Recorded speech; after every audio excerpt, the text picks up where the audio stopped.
Healing వాస్తు తెలుగుకి స్వాగతం మిత్రులారా. మనము ఇంతకుముందు వీడియోలో ఒక రెండు ప్లాట్స్ అనేవి తీసుకొని, అంటే ఒక ఈస్ట్ ఫేసింగ్ మెయిన్ డోర్ పెట్టుకున్నటువంటి east facing plot, west facing సంబంధించినటువంటి సింహద్వారం పెట్టుకోవడానికి వెస్ట్ ఫేసింగ్ ప్లాటు ఎదురుబదురుగా ఉన్నప్పుడు వాటి కింద నుంచి ఏ రకంగా ఒక క్లాక్ వైజ్ వేలో పైకి ఎక్కిన తర్వాత ఎడం పక్కగా ఉన్నది సింహద్వారం అనేది ఈశాన్యం నుంచి 4వ పాదం నుంచి లోపలికి వెళ్ళడానికి మనం శాస్త్రం ఉద్దేశింపబడినటువంటి పాదంలో ఎలా వెళ్ళాలో తెలియచెప్పాము. అదే రకంగా కుడి పక్కన ఉన్నటువంటి వెస్ట్ ఫేసింగ్ సంబంధించినటువంటి ఫ్లాట్కి కూడా నైరుతి నుంచి వాయువ్యానికి వెళ్ళేటప్పుడు 4వ పాదంలో మనం సింహద్వారం పెట్టుకోవచ్చు అని చెప్పి చెప్పడం జరిగింది.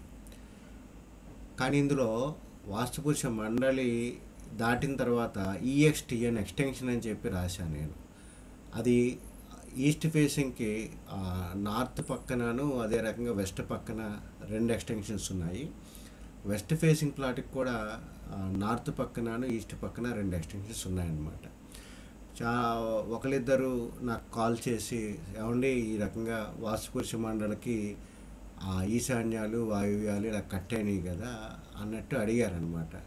సో వాళ్ళకి వచ్చిన ఆ క్వశ్చన్స్ డౌట్స్ ఏదైనా ఒక నార్మల్గా వీడియో చూసే వాళ్ళకి కూడా వచ్చి ఉండొచ్చు, కాబట్టి వారికి తెలియచెప్పేది ఏంటంటే, మీరు ఇక్కడ చూసేటప్పుడు 2 ఫ్లాట్స్కి వాటి యొక్క వాస్తుపురుష మండలి ఏంటి అనేది మనము ఒక వైట్ డాటెడ్ లైన్తో చూపెట్టడం అనేది జరిగింది. రెండిటికి ఈస్ట్ ప్లాట్కి చూపెట్టడం జరిగింది, వెస్ట్ ప్లాట్కి చూపెట్టడం జరిగింది. అదే రకంగా విపిఎం అని రాయడం జరిగింది రెండిటికి. విపిఎం అంటే వాస్తుపురుష మండలి, అంటే తూర్పు ఫేసింగ్ ప్లాట్ దాని యొక్క వాస్తుపురుష మండలి, దాని యొక్క లిమిట్స్ అది అనేది చూపెట్టాము. అక్కడ వైట్ డాటెడ్ లైన్స్తో మనం చూపెట్టాము. అదే రకంగా ప్రతి వాస్తుపురుష మండలికి మనకి ఆ యొక్క వాస్తుపురుష మండలిలో నార్త్ ఈస్ట్, ఎన్ఈ అంటే నార్త్ ఈస్ట్ అంటే ఈశాన్యం అని, అలాగే ఎస్సీ అంటే సౌత్ ఈస్ట్ ఆగ్నేయం అని, అలాగే సౌత్ వెస్ట్ నైరుతి అని, అలాగే ఎన్డబ్ల్యూ అంటే నార్త్ వెస్ట్ వాయువు అని చెప్పి చెప్పాను అనమాట. అంటే మీరు ఇక్కడ అర్థం చేసుకోవాల్సింది ఏంటంటే, ఈ 4 మూలలు అక్కడ వాస్తుపురుష అంతర్భాగంలోనే ఉన్నాయండి, ఏమీ కట్ అవ్వలేదు. ఎక్స్టెన్షన్ అని మనం తీసుకునేటప్పుడు మూలలు వదిలిపెట్టి కొంత ఎక్స్టెన్షన్ అనేది మనం ఒక 5 పాదాలుగా మనం తీసుకున్నామండి. ఓకే, 5 పాదాలు అవ్వచ్చు, 6 పాదాలు అవ్వచ్చు, మనం అవసరాన్ని బట్టి తీసుకుంటాము. మూలలను వదిలిపెట్టి వాటిని ఎక్స్టెన్షన్స్ అని చెప్పి చెప్తాం అనమాట.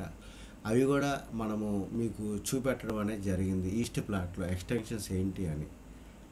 సో ఈ యొక్క వేరియేషన్ మీరు గమనిస్తారు అని చెప్పి ఈ యొక్క వీడియో స్పెసిఫిక్గా చేయడం జరిగిందండి. ఎందుకంటే ఇక్కడ ఎక్స్టెన్షన్స్ అనేటటువంటి పాత్ర దేనికంటే, వాస్తుపురుష మండలి అనేది ఏంటి, ఆ మండలిలో ఒక నక్షత్ర బలాన్ని, ఒక స్పేస్ తత్వాన్ని ఆ 4 గోడల మధ్య మనము బంధించినప్పుడు ఆ యొక్క మండలిలో ఉండేటటువంటి శక్తి పురుష అనేదాన్నే వాస్తుపురుష అని చెప్పి చెప్తాం అన్నమాట.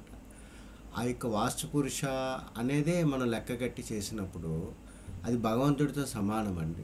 అందువల్ల పొల్యూటింగ్ ఎలిమెంట్స్ అని చెప్పి చెప్తాం అన్నమాట. అంటే మోస్ట్లీ స్టైర్స్ అవ్వచ్చు, టాయిలెట్స్ అవ్వచ్చు, వాష్రూమ్స్ అవ్వచ్చు, ఈ రకంగా ఉండేటటువంటి ఐటమ్స్ ఏమైనా సరే, ఈవెన్ స్టోర్ రూమ్ అవ్వచ్చు, వీటన్నిటిని మనము వాస్తుపురుష మండలి అంతర్భాగంలో కాకుండా వాస్తుపురుష మండలి బయట ఎక్స్టెన్షన్స్ తీసుకొని వాటిని వాస్తుపురుష మండలి నుంచి యాక్సెస్ చేసే విధంగా స్థాపత్యవేద గృహవాస్తు పద్ధతిలో స్థపతులు అనేవాళ్ళు మనకి ఈ నాలెడ్జ్ని ఈ రకంగా వాడచ్చు. తద్వారా ఎక్స్టెన్షన్స్ ఏ రకంగా తీసుకోవాలి, మన యొక్క వాస్తుపురుష మండలి యొక్క ఆరిజిన్ దెబ్బతినకుండా చూసుకుంటూ చేయాలి అని చెప్పి చెప్పడం అనేది జరిగిందనమాట. సో ఇది ఈ యొక్క వీడియోలో మీరు గమనించగలరు. అదే రకంగా ఈ యొక్క వీడియోలో మనం ఇంకా ఏంటంటే, ఉత్తరంగా ఒక దిక్సూచి అనేది నార్త్ అని చూపెట్టడం ద్వారా ఎడం పక్కన ఉన్నది ఈస్ట్ ఫేసింగ్ ఫ్లాట్ అని, కుడి పక్కన ఉన్నది వెస్ట్ ఫేసింగ్ ఫ్లాట్ అని తెలియచెప్పడం అనేది జరిగింది. 2 వాటిలో ప్రవేశ ద్వారాలు ఎక్కడెక్కడ పెట్టుకోవాలనేది కూడా మనం చెప్పడం అనేది జరిగిందండి.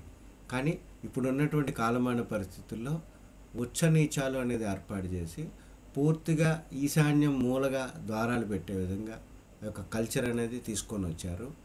అది ఎందుకు వక్రీకరింపబడింది అనేది మనము నెక్స్ట్ వీడియోలో మనము సేమ్ స్థపతుల వారు ఏదైతే చూపెట్టారో ఈ యొక్క ప్లాన్ తీసుకొని మనము ముందుకు చెప్పుకొని వెళ్తాం అన్నమాట, ముందుకు తీసుకొని వెళ్తాం అన్నమాట. సో ఇది మీకు అర్థమైందని చెప్పి ఆశిస్తూ నేను సెలవు తీసుకుంటున్నాను.